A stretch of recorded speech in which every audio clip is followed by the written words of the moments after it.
आज हम लोग पढ़ेंगे कोलाइडी विलयन का शुद्धिकरण। हम लोग इसके पहले टॉपिक में पढ़े थे कोलाइडी विलयन के बनाने का तरीका, नियम।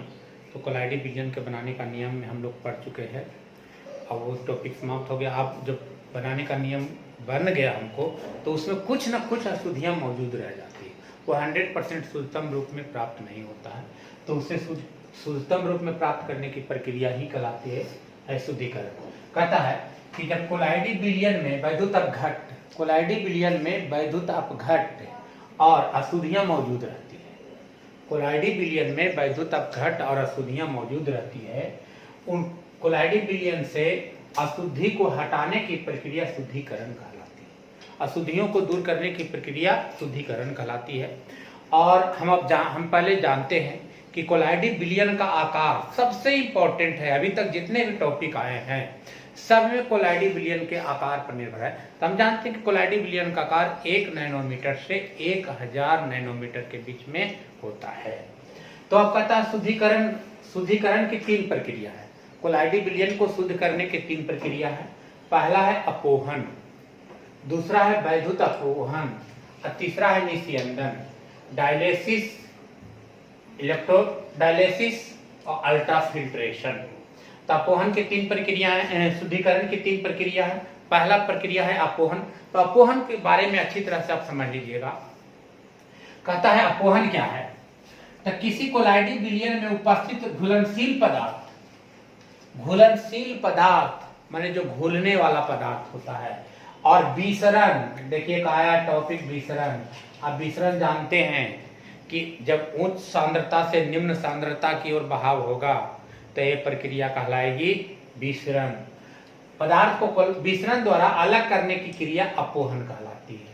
अब अपोहन की क्रिया करने से पहले आपको एक चीज समझना होगा कि जैसे जिसको आप निकाल रहे हैं, जिस पदार्थ अशुद्धियां के रूप में है उसको निकाल रहे हैं, तो उस निकालने से कैसे प्रोसेस किया जाएगा। तो आपको सबसे पहले अगर आप लड़ाई करने जा रहे हैं तो पहले आपके दुश्मन की प्रकृति को गणना करना होगा कि मेरा दुश्मन कैसा है, किस टाइप का दुश्मन है, किस प्रकार से उसको मुकाबला करेंगे। तो सबसे पहले आप दुश्मन की प्रकृति को जरूर नजर करेंगे। तो अपोहन, देखिए हम अपोहन को समझा रहे हैं कैसे इसको वर्णन करेंगे, कैसे इसको निकालेंगे। तो आपके पास 3 चीजें, एक है कोलाइड, दूसरा है वैद्युत अपघट्ट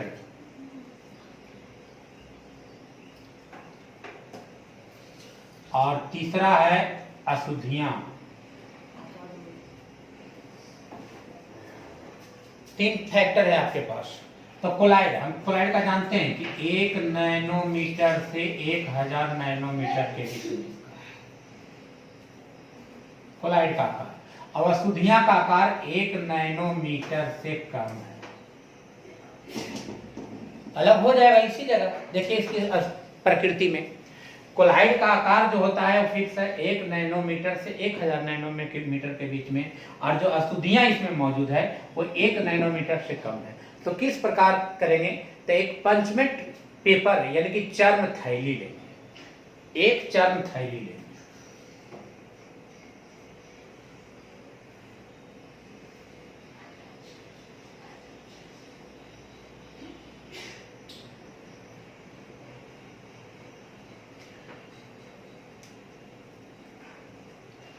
ये पंचमेट पेपर है, एक चर्म थैली है, इसको हम लटका दिए हैं। इस चर्म थैली में कोलाइड है,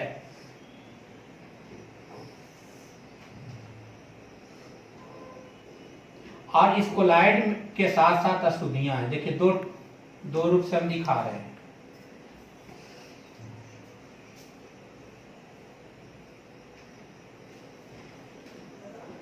यह है आपका कोलाइड, यह है आपका अशुद्धियां। अब यह है आपका पंचमेट चर्म थैली।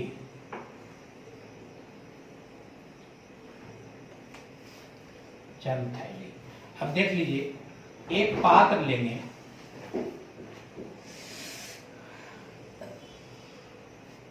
जिसमें जल भर देंगे।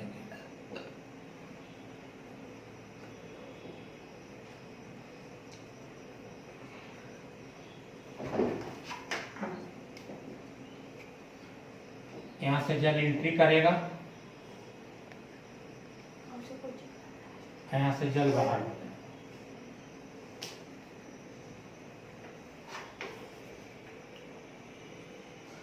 जब जल को इससे गुजारेंगे तो ये इतना तीव्र वेग से जाएगा कि पांचमेंट पेपर थैली से बार बार टकराएगा, और टकराने के बाद अब इसके अंदर का सांद्रता उच्च है, यहाँ की सांद्रता निम्न है, तो ये पंचमेंट पेपर के द्वारा कोलाइड विलयन बाहर नहीं होगा। ये पंचमेंट पेपर के द्वारा कोलाइड विलयन बाहर नहीं होगा, और अशुद्धियां यहाँ से निकल करके देखिए इस प्रकार जल में प्रवाहित हो जाएगा। और इतना जब तक इसको जल को तीव्र गति से प्रवाहित करते रहेंगे कि जब तक इससे अशुद्धियां बाहर ना निकल जाए। और ये निकलेगा किस प्रक्रिया के द्वारा? विसरण प्रक्रिया के द्वारा। विसरण प्रक्रिया के द्वारा अशुद्धियां धीरे धीरे इससे बाहर निकल जाएगी और इसमें कोलाइड का विलयन मौजूद रह जाएगा। इस प्रक्रिया को कहते हैं अपोहन। अपोहन की प्रक्रिया के द्वारा आपका जल जो है कोलाइडी विलयन है वो शुद्ध हो जाएगा। कोलाइडी विलयन एक चर्म थैली में भरकर पानी से एक बड़े पात्र के अंदर लटका देंगे।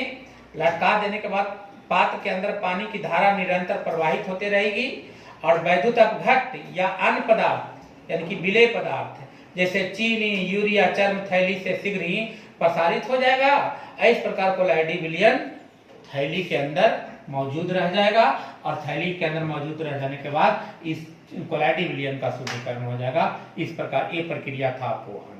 अपोहन आपका समाप्त हो गया। अब आते हैं वैद्युत अपकोहन। तो वैद्युत अपकोहन की क्रिया मंद वेग से होती है। अपोहन की ये जो क्रिया है वो मंद वेग से होती है, लेकिन चर्म थैली के दोनों ओर देखिए ये है आपका कोलाइडी विलयन, इसमें आ रहा है कोलाइडी विलयन, इसके 3 सिरा बनाए हैं, इसमें है जल, इसमें भी है जल, इसमें है कोलाइड। तो कहता है कि दोनों ओर विभवांतर स्थापित कर तेज किया जाता है। कोलाइडी विलयन में वैद्युत अपघट्ट के कण उपस्थित रहते हैं।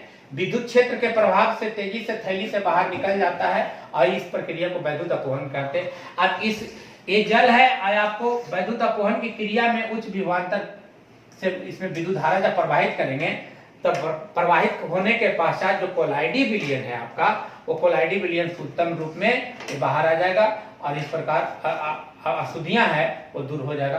तो इसको हम लोग कहते हैं वैद्युत अपोहन। तीसरा है आपका निस्यंदन या अल्ट्राफिल्ट्रेशन। इसमें साधारण छन्ना पत्र का प्रयोग किया जाता है। इसमें कोई चर्म थैली या पार्चमेंट पेपर का प्रयोग नहीं किया जाता है। जिस छन्ना पत्र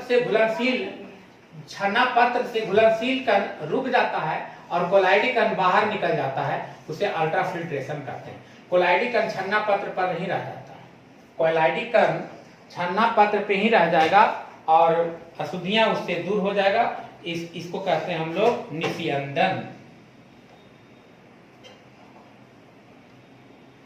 तो इस कोलाइडी विलयन में उपस्थित वैद्युत अपघट्ट और वैद्युत अपघट्ट के दोनों ही अशुद्धियां दूर हो जाएगी। अच्छा, और जो छन्ना पत्र का छेद होता है वो 1 माइक्रोन यानी कि 10⁻⁴ सेंटीमीटर होती है। छन्ना पत्र के बीच में जो छिद्र होता है वो 1 माइक्रोन होता है, जिससे विलेय के अणु के साथ साथ कोलाइडी कण भी बाहर निकल जाते हैं। इन छिद्रों को इतना छोटा बनाते हैं कि इनसे केवल विलेय के अणु ही गुजर पाता है और कोलाइडी कण नहीं गुजर पाता है। और कोलाइडी कण नहीं गुजरने के कारण कोलाइडी कण छन्ना पत्र पर ही रह जाता है। इस प्रकार कोलाइड विलयन का शुद्धिकरण के 3 प्रक्रिया हुए, अपोहन, वैद्युत अपकोहन और निस्यंदन। तीनों आपका समाप्त हो गया। अब हम लोग पढ़ते हैं कोलाइडी विलयन के गुण।